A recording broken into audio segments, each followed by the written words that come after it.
Hello friends, welcome back to our YouTube channel youth academy.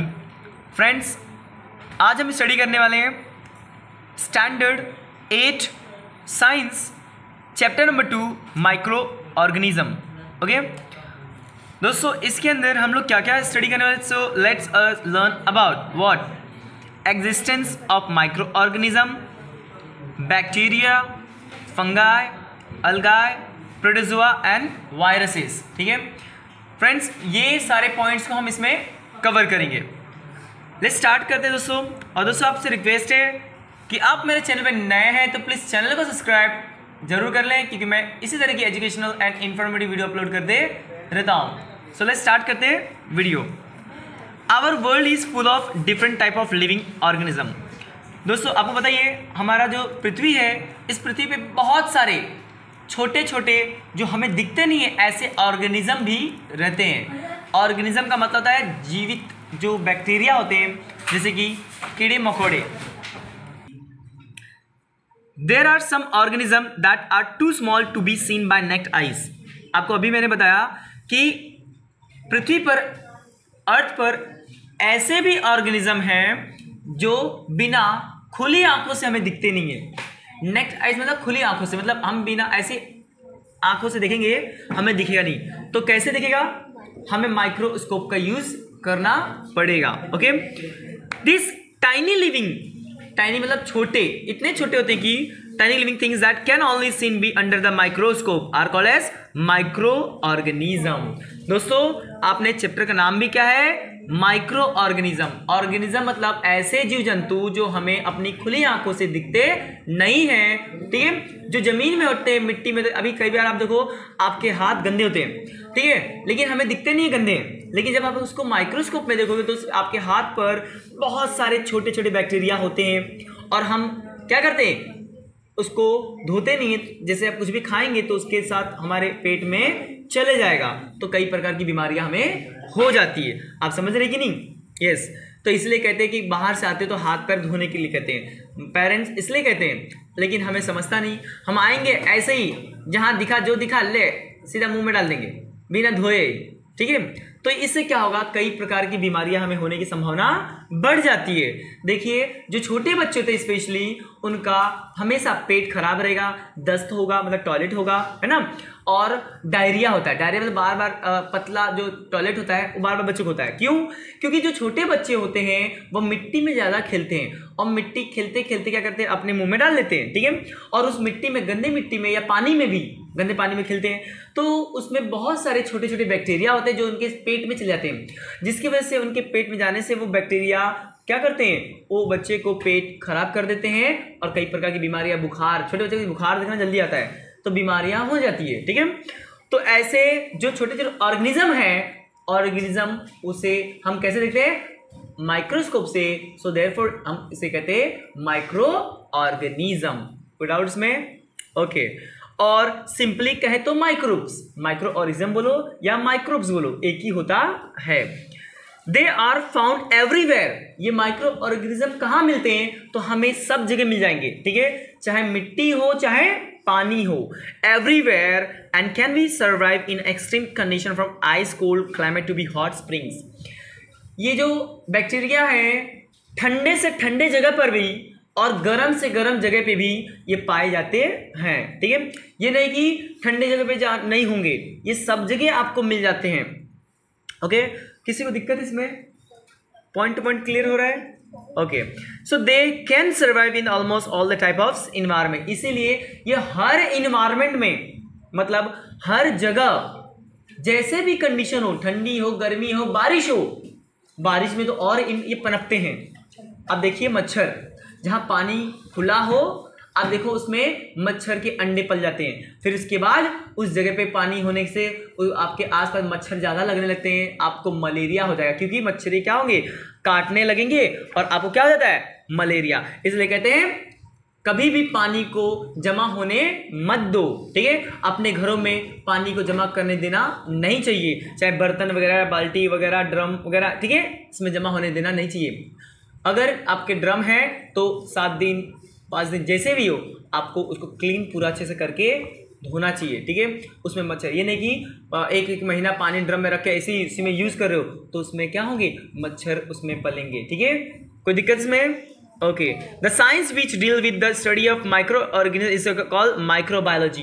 दोस्तों science में जब हम लोग इस छोटे छोटे बैक्टीरिया की स्टडी करते हैं तब इसे क्या कहते हैं, इसे हम कहते हैं माइक्रोबायोलॉजी। क्या कहते हैं? माइक्रोबायोलॉजी। इसकी स्टडी मतलब उसके बारे में पता करना, कैसे जीव हैं, किस किस प्रकार के छोटे छोटे माइक्रो ऑर्गेनिज्म आते हैं, इनकी स्टडी करना ही क्या कहलाता है, microbiology. Okay friends, some micro organism are useful to us while some other cause diseases. Okay, कुछ माइक्रो ऑर्गेनिज्म तो हमारे लिए क्या होते हैं, अच्छे होते हैं, यूजफुल होते हैं, लेकिन कुछ हमारे लिए क्या होते हैं, हार्मफुल होते हैं, मतलब हमारे लिए बीमारियां फैलाते हैं। Okay, disease causing micro organism are called pathogen. Okay, जो माइक्रो ऑर्गेनिज्म बीमारी फैलाता है, क्या फैलाता है, बीमारी, ऐसे माइक्रो ऑर्गेनिज्म को क्या कहते हैं हम लोग, पैथोजेन कहते हैं। क्या कहते हैं, पैथोजेन। ओके, अगला है एग्जिस्टेंस ऑफ माइक्रो ऑर्गेनिज्म। क्या है, एग्जिस्टेंस। एग्जिस्टेंस का मतलब होता है अस्तित्व। ये कहाँ कहाँ इनका अस्तित्व होता है, ठीक है। तो दोस्तों देखिए, इनका अस्तित्व माइक्रो ऑर्गेनिज्म में कहाँ कहाँ होता है। देखिए, micro organism are present everywhere. Micro organism present everywhere, ये सब जगह होते हैं, ये सब जगह होते हैं। अराउंड अस, हमारे आसपास। This are present in soil, ये मिट्टी में आपको मिल जाएंगे, पानी में मिल जाएंगे, हवा में मिल जाएंगे, इन और दोस्तों in even our body also, हमारे शरीर में भी मिल सकते हैं, मिलते हैं। हम बाहर से आते हैं तो हमारे हाथ मुंह शरीर अच्छे से धोने चाहिए, ठीक है, क्योंकि हवा के माध्यम से बैक्टीरिया जो होता है, जो वायरस होता है या जो माइक्रो ऑर्गेनिज्म होता है, हमारे शरीर में क्या होते हैं, चिपक जाते हैं, ठीक है। दोस्तों they can survive in every kinds of atmosphere, हर प्रकार के पर्यावरण में यह सर्वाइव कर सकते, जिंदा रहते हैं। जैसे कि गर्म ठंडा खाना, गर्म ठंडा और ठंडा खाना में भी सर्वाइव करते हैं, इसलिए गर्म खाना और ठंडा खाना पड़ा रहता है। तो हमको देखो, अब दाल देखो ऐसे रख दो, सुबह का दाल शाम को खराब हो जाता है, ठीक है, उसमें से बुदबुदाहट निकलती है, ऐसे फेज निकलते हैं, फेज मतलब झाग निकलता है, दाल में से झाग क्यों निकलता है, कारण है कि कई घंटे दाल अगर ऐसे ही पड़े रहेंगे तो उसमें क्या आ जाते हैं, हवा के माध्यम से क्या आते हैं, माइक्रो ऑर्गेनिज्म मतलब बैक्टीरिया आते हैं, और वो बैक्टीरिया दाल को क्या करते हैं, खराब कर देते हैं। खुले हुए चीज़ों को खाना नहीं चाहिए, है कि नहीं। आप देखो, आपके बिस्किट हो या आपके नमकीन हो, कुछ भी आप खुले में रख दो, देखना 4-10 घंटे के अंदर वह क्या होता है, महरा जाता है, मतलब उसमें नमी आने की वजह से वह खाने में स्वादिष्ट लगता नहीं है, है ना, होता है कि नहीं ऐसा है। ठीक है दोस्तों, देखिए आइसी वाटर, ठंडे पानी में भी बैक्टीरिया होते हैं। हाईली सॉल्टेड वाटर, एकदम नमकीन खारा पानी है, उसमें भी हो सकते हैं बैक्टीरिया। सल्फर और ऑर्गेनिक सब्सटेंस के अंदर भी बैक्टीरिया हो सकते हैं। डेजर्ट सॉइल मतलब, डेजर्ट मतलब रेगिस्तान में जो मिट्टी होती है, जो रेत होती है, उसके अंदर भी बैक्टीरिया हो सकते हैं। मार्सी रीजन, मार्शी मतलब, मार्शी में दलदलीय क्षेत्र में, जहाँ दलदल पानी हो, तालाब हो, वहाँ पे पानी भरने की वजह से दलदल नहीं होता क्या, दलदल देखो, दलदल होता है, एकदम कीचड़ भरा होता है, उसमें भी बैक्टीरिया आ सकते हैं, ठीक है। स्नो एक्सेट्रा, स्नो मतलब बर्फ जहाँ गिरता है वहाँ पे भी बैक्टीरिया हो सकते हैं, मतलब हर जगह पर भी ऐसा कोई जगह नहीं है जहाँ पे बैक्टीरिया नहीं हो सकते। इसलिए अपने शरीर को अच्छे से साफ सुथरा रखना चाहिए, इसलिए कहते हैं नहाने के लिए, ठीक है। इसलिए पेरेंट्स क्या कहते हैं, नहाओ, ठीक है। नहाते नहीं हो तो क्या होगा, कई प्रकार की बीमारियां लग सकती है। 3-3, 4-4 दिन नहाते नहीं, ऐसे लोग हैं, ठीक है। And micro organism are present on our skin, और यह कहाँ पे होता है माइक्रो ऑर्गेनिज्म, हमारे त्वचा पे होता है। कहाँ पे होता है, त्वचा पे, शरीर के ऊपरी हिस्से पे अधिक आता है। आप नहाओगे नहीं तो देखो क्या होता है, सारे बैक्टीरिया आएगा। अब 4 दिन 10 दिन नहीं नहाओ, खाज खुजली होने लगेगा आपके, होता है कि नहीं होता है। देखिए जो नहीं नहाता है उसको पता है अच्छे से कि खाज खुजली होता है। 10 दिन नहीं नहाओगे तो क्या होगा, शरीर एकदम खुजलाहट होगा, क्यों, क्योंकि बैक्टीरिया है, उसमें मैल बैठ रहा है, मैल समझते ना, dirty, okay, dirtiness. In our nose, हमारे नाक को नहाते समय साफ करना चाहिए, क्योंकि क्या होता है, हमारे नाकों में क्या होता है, गंदगी होती है ना, कई प्रकार की गंदगी। आप देखोगे श्लेष्मा होता है ना, हम कहते हैं गंदा एकदम निकालते हैं बाहर, वो गंदा होता है, ये इसमें बैक्टीरिया हो सकता है, ठीक है दोस्तों। माउथ, ठीक है, हमेशा मुंह बाके नहीं रखना चाहिए, हमेशा कई लोग देखो, आप लोग देखोगे कई लोग मुंह आके हमेशा देंगे, मुंह बंद करके रखो। बाहर जाते हो कहीं तो मुंह बंद रखो, है ना। आपको पेरेंट्स, छोटे बच्चे स्पेशली करते हैं, मैं बड़े की नहीं बात कर रहा हूँ, बड़े बच्चे नहीं, छोटे बच्चे स्पेशली करते हैं, तो उनको काम नहीं रहेगा, मतलब ऐसे ही, तो माँ बाप बोल देंगे अरे मुंह बंद करके रख, ऐसा, ठीक है। अगला इंटेस्टाइन ऑल्सो, और कई प्रकार की बीमारी जैसे इंटेस्टाइन, इंटेस्टाइन मतलब अतड़िया में। आप देखो कच्चा, बच्चे स्पेशली करते हैं, जो कच्चा खाओगे, जैसे कि चावल ऐसी पड़ा खा लेते बच्चे, कच्चे कच्चे जो वटाना वगैरह चना वगैरह हो गया ये खा लेते हैं, तो बच्चों के पेट में देखो इंटेस्टाइन में इंफेक्शन हो जाता है। ऐसे ही कुछ भी आज बच, मतलब कुछ भी जो भी मिला, बाहर का चीज ज्यादा खाएंगे, बाहर का मैगी खा रहे हैं, चाइनीज मंचूरियन खा रहे हैं, ये सबसे क्या होगा, हमारे शरीर में बैक्टीरिया जाता है, ठीक है। इससे शरीर का ग्रोथ नहीं होता है, सिर्फ यही खाओगे तो शरीर स्वस्थ नहीं रहेगा, मजबूत नहीं रहेगा, है ना, हेल्दी नहीं होगा। आप क्या खा रहे हो, जंक फूड खा रहे हो, क्या खा रहे हो, जंक फूड, वड़ा पाव सड़ा पाव खाओगे, क्या होगा। some of the microbes to show the presence of microorganism, okay, some of microbes like they are following two classes of microorganism। दोस्तों कुछ माइक्रोऑर्गेनिज्म यहाँ पे दिया है, देखिए ये देखिए, आपको दिख रहा है, अच्छे से समझ रहे हो आप, ये क्या ब्रेड है, ये नहीं ब्रेड, आप ब्रेड खाते ही होगे, सुबह बच्चे नाश्ते में देखो ब्रेड और चाय पीते ही खाते हैं, ब्रेड ना मिले तो उनका पेट नहीं भरता है। लेकिन आपको पता है ब्रेड एक बहुत ही नुकसानदायक होता है, 2-3 ब्रेड खाने से आपका पेट तो भर जाता है, लेकिन भूख भी बहुत जल्दी लगती है, क्योंकि ब्रेड क्या करता है, जब पेट में जाता है तो फुला देता है पेट को, ठीक है। ब्रेड क्या करता है, पानी मिलने से फूलता है, ठीक है, तो भूख तुरंत खत्म हो जाती है, लेकिन जल्दी डाइजेस्ट भी होता है, तो भूख भी जल्दी लगती है कि नहीं दोस्तों। देखिए तो लेकिन हमें वो नहीं समझना है, हमें समझना है कि ब्रेड पर माइक्रो ऑर्गेनिज्म, जैसे रोटी हो गया, आप रोटी को गीला करके ऐसे कहीं छोड़ दो 2 दिन के लिए, आप देखो वो रोटी पे क्या लग जाएगा, फंगस आएगा, क्या आएगा, फंगस, हम हिंदी में कहते हैं फफूंदी, सफेद सफेद फफूंदी आ जाती है, हरे हरे आप कलर में दिखने लगते धीरे धीरे, और धीरे धीरे करते करते देखिए जैसे दिख रहा है आपको फोटोज में, देखिए अच्छे से दिख रहा है कि नहीं, ये सारे क्या है, माइक्रो ऑर्गेनिजम्स हैं। ये हमें दिखते हैं क्या, नहीं, ये हवा के माध्यम से फैलते हैं। आप लोग सोचते होंगे मैंने ब्रेड रखा और अचानक से इसमें कैसे आ गया, है कि नहीं, तो हवा में क्या है, ये माइक्रो ऑर्गेनिज्म होते हैं और ये हवा में उड़ते हैं, ठीक है।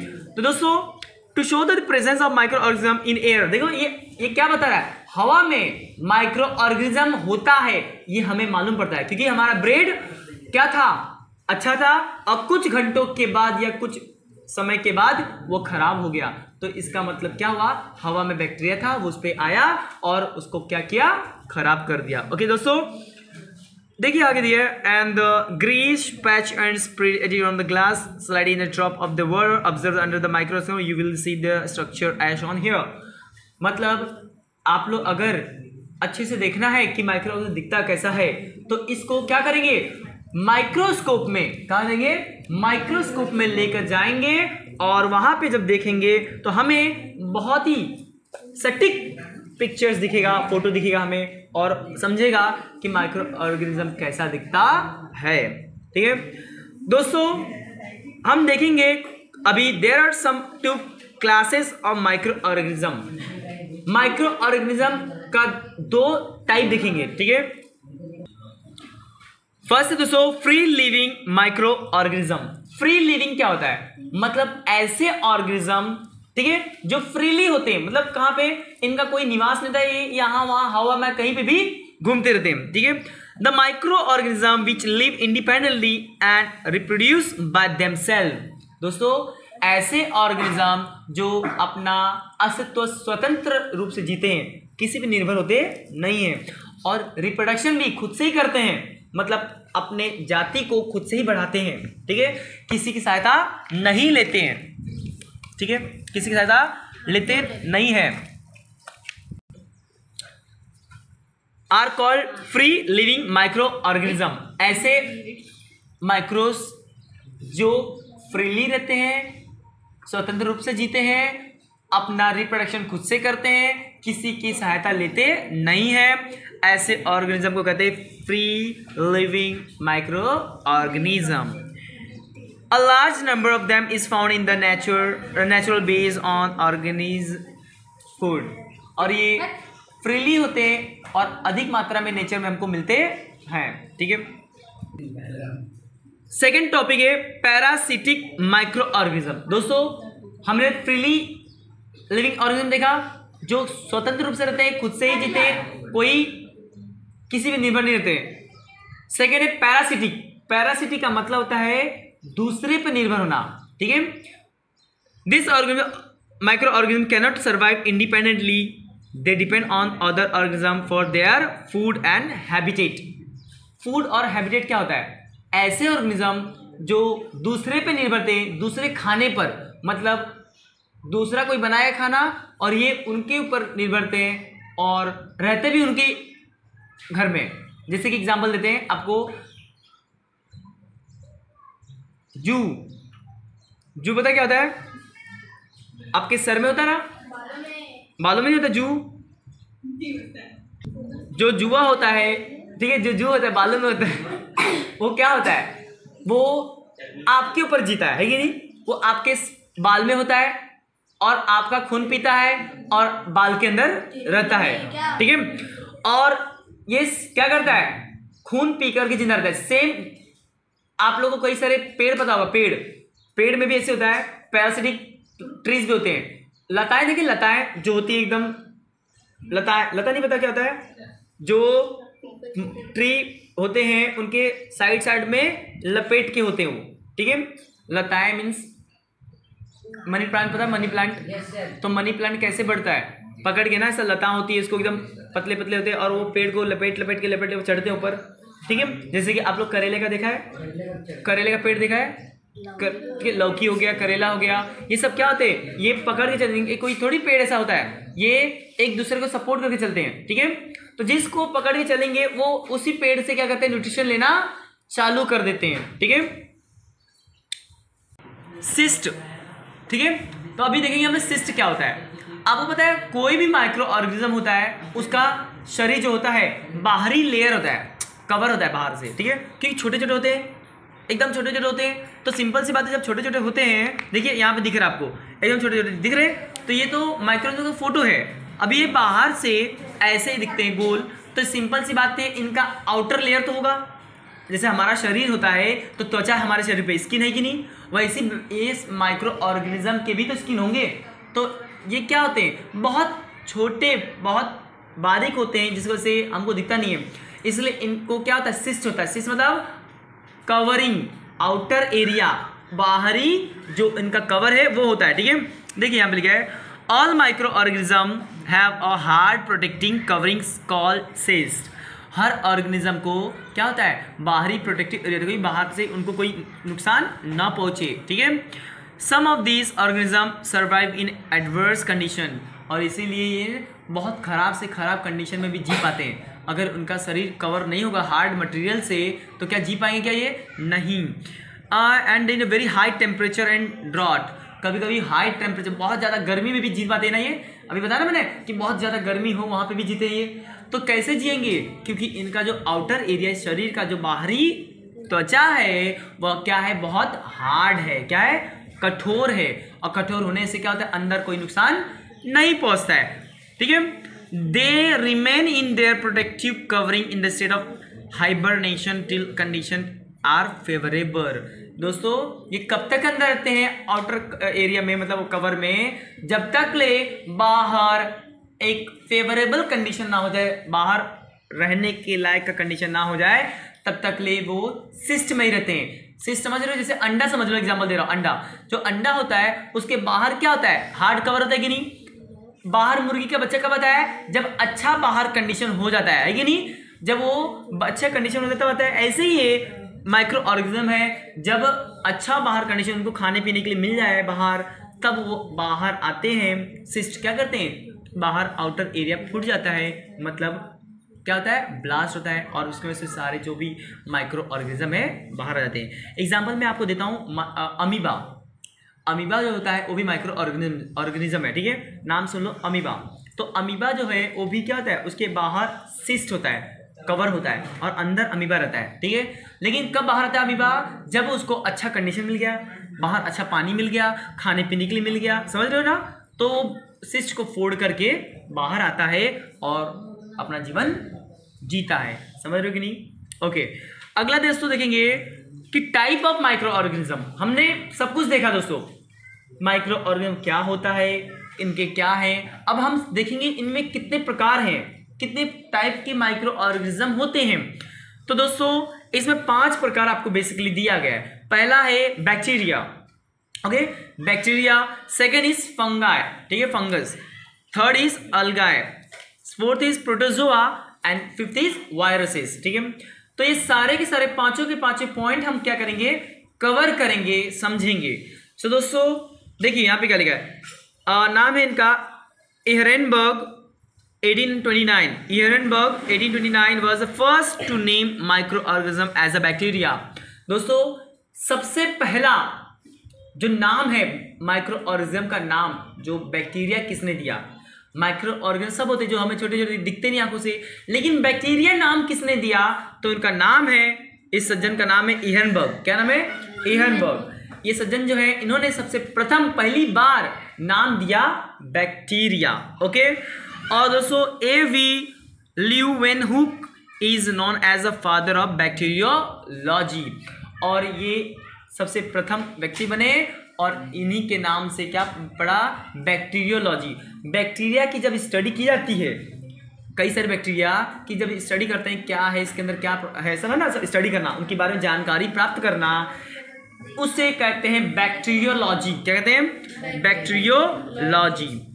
Bacteriology is the branch of science. ये साइंस का क्या है? ब्रांच है कि नहीं? साइंस के अंदर का एक पार्ट है कि नहीं बैक्टीरियोलॉजी? क्योंकि इसके अंदर हम साइंस के अंदर, बैक्टीरियोलॉजी के अंदर बैक्टीरिया के बारे में सिर्फ स्टडी करते हैं। किसके बारे में स्टडी करते हैं? सिर्फ स्टडी करते हैं बैक्टीरिया के बारे में, ठीक है। एंड दोस्तों in which this bacteria is are studies, और इसी के अंदर बैक्टीरिया की क्या आती है? स्टडी की जाती है, ठीक है दोस्तों। हैबिटेट ऑफ बैक्टीरिया, तो दोस्तों बैक्टीरिया ये रहते किधर है, ठीक है। बैक्टीरिया का निवास कहाँ होता है, ये रहते कहाँ पे, ये समझिए। हैबिटेट का मतलब निवास, रहना कहाँ है, तो कहीं पे रहते नहीं है। बात समझने हम समझेंगे कि कहाँ कहाँ बैक्टीरिया हो सकता है। तो दोस्तों एज टोल्ड अर्लियर, आपको मैंने पहले ही बताया था कि बैक्टीरिया कहाँ कहाँ रहते हैं। बैक्टीरिया लिव इन वाटर, पानी में रहते हैं, सॉइल, मिट्टी में रहते हैं, एयर, हवा में रहते हैं, and the bodies of the plants and animals. Plant, पेड़ों में भी बैक्टीरिया हो सकते हैं और जानवरों में भी बैक्टीरिया पाए जा सकते हैं, ठीक है। एंड दोस्तों they are found in snow and hot stream of water also 78 degree Celsius तक, इतना टेम्परेचर में भी ये बैक्टीरिया हमें मिल सकते हैं, ठीक है। गर्म हो या ठंड हो, कोई भी ऐसा क्षेत्र हो जिसमें बैक्टीरिया हमको मिल सकते हैं, ठीक है। अगर दोस्तों बैक्टीरिया के हम देखेंगे स्ट्रक्चर्स, ठीक है, ये दिखते कैसे हैं बैक्टीरिया, ठीक है। तो दोस्तों structure of the cell of bacteria, bacteria जो सेल है ये दिखते कैसे हैं समझेंगे। Bacteria are the simplest unicellular organism. पहली बात आप क्लियर कर लो कि जो बैक्टीरिया होता है वो होता है यूनिसेलुलर। यूनि मतलब सिंगल सेल, ये क्या होता है? एक सेल होता है इसमें। हम क्या है? मल्टी सेलुलर है कि नहीं? जिसका शरीर बढ़ता है, ठीक है, वो होता है मल्टी सेलुलर। जिसके शरीर बढ़ते नहीं है वो एक ही रहता है, उसी में से ही अपना शरीर को क्या करता है? रिप्रोडक्शन करता है, लेकिन शरीर उसका बढ़ता नहीं है। ऐसे माइक्रो ऑर्गेनिज्म को क्या कहते हैं? बोलो। ऐसे माइक्रो ऑर्गेनिज्म को हम कहते हैं unicellular. They can only seen through a good quality of microscope. आपको बताइए माइक्रो ऑर्गेनिज्म जो होता है यूनिसेलुलर कैसे दिखेंगे? अच्छे क्वालिटी के हमको माइक्रोस्कोप का इस्तेमाल करना पड़ेगा, ठीक है। They have a rigid cell wall. इनके पास क्या होता है? एक कठोर सेल वॉल होता है। सेल वॉल समझते हो? बाहर का कवर, ठीक है। सेल का जो कोशिका आता है उसके बाहर का लेयर को, जैसे हमारा शरीर है, हमारे शरीर के बाहर त्वचा है कि नहीं, वैसे उनको भी सेल वॉल होते हैं। सेल वॉल मतलब दीवार, समझ लो, एक सेल का दीवार। ये अगर दीवार फूट गया या टूट गया या खराब हो गया तो सेल के अंदर नुकसान पहुंच सकता है। जैसे हमारा शरीर है, अभी कोई हमको मारता है, ठीक है, तो हमारे सेल क्या होते हैं? कट जाते कि नहीं कटते हैं? तो कटने के बाद देखो आपको जख्म होता है, ठीक है, जख्म होता है कि नहीं? यस और वो जख्म ठीक कब होगा? जब हम लोग उसको क्या करेंगे? रिपेयर करेंगे। रिपेयर मतलब इलाज करेंगे, जैसे कि हम लोग दवा लेंगे और आराम देंगे और अच्छा सा अच्छा भोजन खाएंगे, है ना। आप देखो बीमार जब होता है व्यक्ति तो खाने को कितना मिलता है? अच्छे अच्छे दवाइयाँ खाने मिलती है, स्वादिष्ट स्वादिष्ट भोजन मिलता है ना। और फल भी मिलते हैं, है ना। फल नहीं मिलते क्या? यस, नारियल पानी मिलता है, सेब संतरा अनार जो भी आपको मिले, एकदम सोए रहोगे छिल छिल के आपको मिलेगा मुंह में खाने को। इस प्रकार क्या होता है, कई लोग तो बीमार पड़ने का नाटक भी करने लगते हैं, ठीक है, उनको खाने को मिलने लगता है। स्पेशली छोटे बच्चे करते हैं, कुछ ना हो तो भी बीमार हो जाते हैं। They do not possess a well developed nucleus। दोस्तों जो माइक्रो ऑर्गेनिज्म होता है वो उसमें प्रॉपरली अच्छी तरह से न्यूक्लियस मतलब केंद्रक का निर्माण नहीं होता है। मतलब वो पूरी तरह से क्या विकसित होते हैं, क्या डेवलप होते हैं क्या? नहीं, एक छोटा सेल तो होता है वो, ठीक है दोस्तों। The essential nuclear material is present in the cytoplasm. Cytoplasm के अंदर, सेल के अंदर ही क्या होता है? सारा का सारा न्यूट्रिशन होता है। देयर साइज इज, आपको पता होना चाहिए इसका साइज कितना छोटा हो सकता है। तो 0.2 to 100 माइक्रोन, इतना छोटा सा। माइक्रोन बहुत छोटा होता है दोस्तों। माइक्रोन जैसे कि 1 माइक्रोन क्या होता है? 1000 मिलीमीटर, 1/1000 मिलीमीटर इतना होता है 1 माइक्रोन, ठीक है, इतना छोटा होता है, ठीक है, आपको पता होना चाहिए। Some of them are photosynthesizer while other are saprotrophic। मतलब कुछ तो बैक्टीरिया जो होते हैं वह फोटोसिंथेसाइजर होते हैं, मतलब प्रकाश संश्लेषण की मदद से अपना भोजन बनाते हैं। जैसे पेड़ होते हैं, पेड़ अपना भोजन खुद से बनाते हैं कि नहीं? They make their own food, okay, with the photosynthesis method, okay. Same some other arts are saprotrophic का मतलब होता है दूसरे पे निर्भर होना, है ना। अभी बता ना, बैक्टीरिया कुछ क्या करते हैं, किसी के शरीर में चल जाएंगे और वहां से अपना भोजन लेंगे, और कुछ होते हैं खुद से अपना भोजन बनाते हैं, खुद ही सर्वाइव करते हैं, जीते हैं, किसी दूसरे पर निर्भर नहीं होते हैं, ठीक है दोस्तों। अभी आपको मालूम पड़ेगा कि बैक्टीरिया के कैसे कैसे शेप होते हैं, ठीक है। तो बैक्टीरिया के कई प्रकार के शेप होते हैं, सिलिंड्रिकल, कॉमा, सर्कल, ओवल, बहुत प्रकार के हमको शेप देखने मिलेंगे दोस्तों। देखिए, shape of bacteria depending on the shape bacteria can be follow 4 types. तो उसके शेप के आधार पर 4 प्रकार में बांटा गया। तो फर्स्ट है कोकस। क्या नाम है? Coccus. This word is derive from the Greek word kokkos. ये वर्ड कहाँ से आया? कोकुस से। ये विच मीन्स अ पार्टिकल्स। कोकुस का मतलब है पार्टिकल्स। पार्टिकल्स समझते हो? कण, एक कण होता है ना, कण वो होता है, ठीक है। एक छोटा सा कण क्या होता है? उसे होते हैं कोकुस बोलते हैं। क्या बोलते हैं? कोकुस, ठीक है दोस्तों। यहाँ पे देखिए दिया है स्पेरिकल और ओवल इन शेप। या तो एक गोल हो सकता है या तो चपटा, गोल और चपटा भी होता है। They occur either singly in a group और in the form of chain. या तो ये अकेला हो सकता है, या तो ग्रुप में हो सकता है, या नहीं तो चेन में होता है। चेन समझते हो? श्रृंखला बनाकर चेन समझते हो? 1 2 3 4 ऐसे एक साथ जुड़े होते हैं, ऐसे चेन बनाकर भी रहते हैं, ठीक है। आप देखो शेप, तो इसका नाम क्या है? स्पेरिलियम, ठीक है। दूसरा नाम क्या है? बेसिलियम। और ये जो दिख रहा है आपको ये वाला स्पेशली ये है कोकस। क्या है? कोकस। अब यहाँ पे देखिए विब्रियो है, विब्रियो। अब देखिए इसके अंदर आप देखेंगे अंदर मैं अंदर की बात कर रहा हूँ, याद दिख रही है। अंदर देखेंगे तो इसका साइज देखिए स्पेरिलियम का कैसे दिख रहा है ना, एकदम चैन के साथ दिख रहा है कि नहीं जुड़ा हुआ। अंदर देखेंगे मालूम पड़ेगा, अंदर देखना आपको, ठीक है। देखिए और इसमें देखो बैसिलस में देखिए कैसे दिख रहा है? टेढ़ा मेढ़ा दिख रहा है ना एकदम। अंदर देखिए, अंदर टेढ़ा मेढ़ा दिख रहा है कि नहीं बैक्टीरिया? वो बैक्टीरिया क्या है? इसको बैसिलस कहते हैं, बैसिलस। और विब्रियो देखिए कैसे है? कोमा जैसे दिया कि नहीं, कोमा विब्रियो। और ये है कोकस, ठीक है। ये दोस्तों ये डिफरेंट टाइप्स ऑफ बैक्टीरियाज, ये क्या अलग अलग प्रकार के बैक्टीरिया हैं, ठीक है। देखिए एक एक हम समझेंगे इसमें कि बैसिलस क्या होता है। The Greek word bacillus stands for rod. Bacillus का मतलब रॉड होता है। तो ये बैक्टीरिया कैसे दिख रहा है? देखो रॉड जैसे दिख रहा है कि नहीं, लंबा लंबा ऐसा रॉड जैसा दिख रहा है, ठीक है दोस्तों। This shape of this bacteria is rod like this are also found single और इन द चैन, या तो सिंगल में मिलते हैं या तो चैन में भी। चैन समझते ना, श्रृंखला एक साथ जुड़े हुए होते हैं। अगला है स्प्रिलियम। स्प्रिलियम क्या होता है दोस्तों, यह एक्चुअली स्क्रू, देखो स्क्रू कैसा गोल गोल घुमा होता है, ऐसा स्क्रू जैसा होता है, ठीक है।